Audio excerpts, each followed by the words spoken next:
Well, hello there, vinyl community. It's Dave coming again to you with another video from Fabulous Piano Revival. Sorry it's been so long since I posted a video. We've had technical problems. So hopefully we got that all straightened out and I should be able to go ahead and make a couple more videos after this one. I saw Mazz do a video about 10 albums that were bad by good artists. So I saw a couple more of those videos online. And we all know that Elton John, Bruce Springsteen, Alice Cooper, and Bob Dylan, etc., all put out bad records in the 80s and 90s. Some other groups also. I'm not going to talk about any of those. What I'm going to talk about today are bad albums that were put out by classic rock bands in their prime. So we're going to start off with this one over here. Now, everybody knows that this album is crap, so I'm not even going to talk about that one. This is the one I want to talk about. I picked this up a couple weeks ago at a used record store. I knew of its existence. I really didn't know anything that was on it. Figured with Sandy Denny and Richard Thompson from 1972, it's got to be good.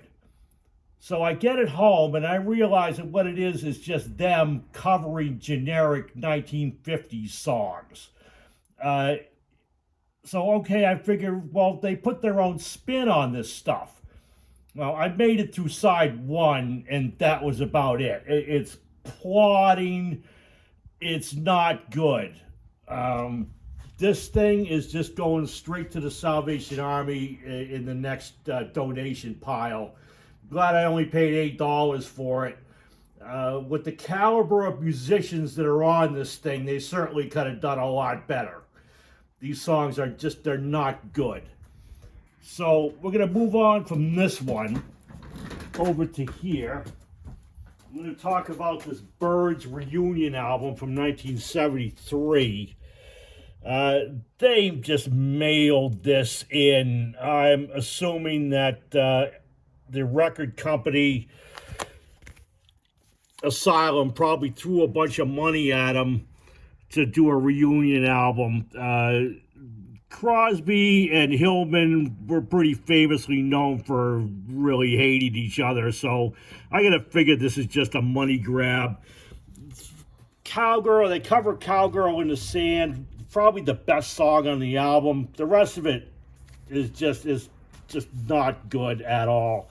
You can tell this gatefold, it has all individual pictures of them not together. So, yeah, this thing is just a steaming pile of piece of crap. So, it's not a Byrds album. It's just something that they did to make a few bucks.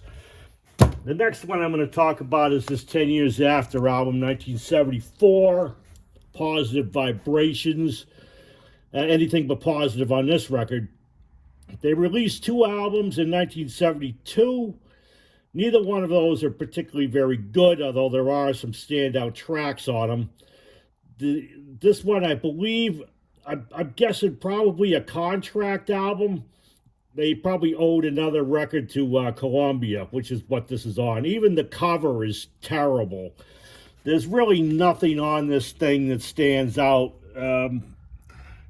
It seems to be like Alvin Lee wants to go mow his lawn more than he does sing on this thing. So, yeah, this record is it's just terrible. It's really, I can't tell you how bad this is. All right, so we're going to walk around over here and look at some others on the other side of the shop here. I've gotten some comments about people wanting to see what's in here and walk around, so we're going to come on over here, do a couple more over here. Talk about the J. Giles Band from 1973. They released 2 albums in 1973. This one and Bloodshot, which I consider to be one of their best albums. There was a slew of hits on that. This one, not so much. Although there is one good song on this in Diddly Boppin' on side 2. And also Chimes shows up on this. It is on the Blow Your Face Out live album that came out a couple years ago. The version on that is way better than this album here.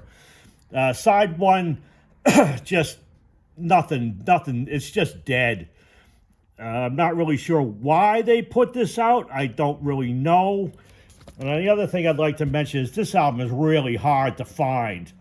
It took me, I just lucked out and found it in a thrift store. You never ever see this in any used record stores. There was really no hits on this. And like I said, in 73 they came out with Bloodshot, and that was just completely blew up. So another band that was in their prime that released a really subpar album.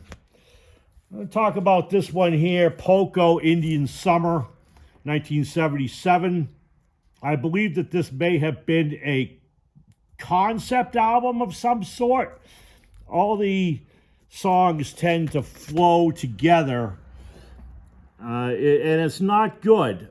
Side 1 just flat, and then side 2 has a suite of 4 songs, The Dance, that all run together with orchestrated strings and horns on a Poco album.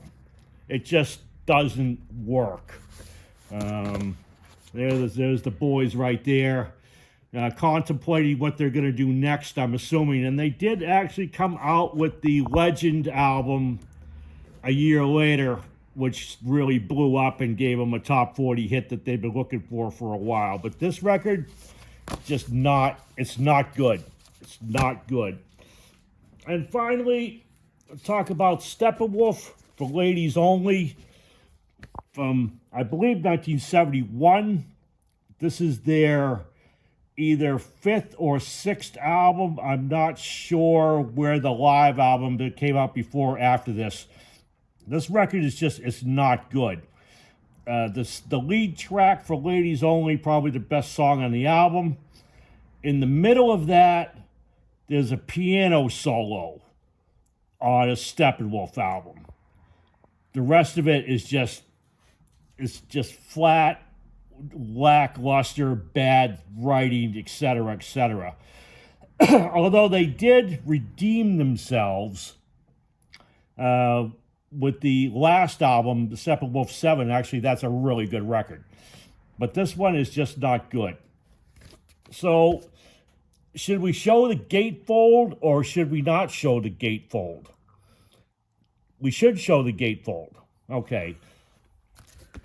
I bought this originally when it came out. This is not, I bought this in a thrift store much later. So, here we go. Here's the gatefold. Somebody had made a car that resembles a male body part. So when I bought this in the thrift store, the record company had actually put a sticker over the front of this thing on the gatefold, if anybody could believe that. So you can see some scratch marks. I removed the sticker so you can see the whole thing. Now, when I bought the original, it wasn't censored. So I thought that was really kind of funny. So anyway, that's some bad records by some classic rock artists who should have done better and could have done way better in their prime. Okay, we'll see you on the next one. Have a good day. Bye now.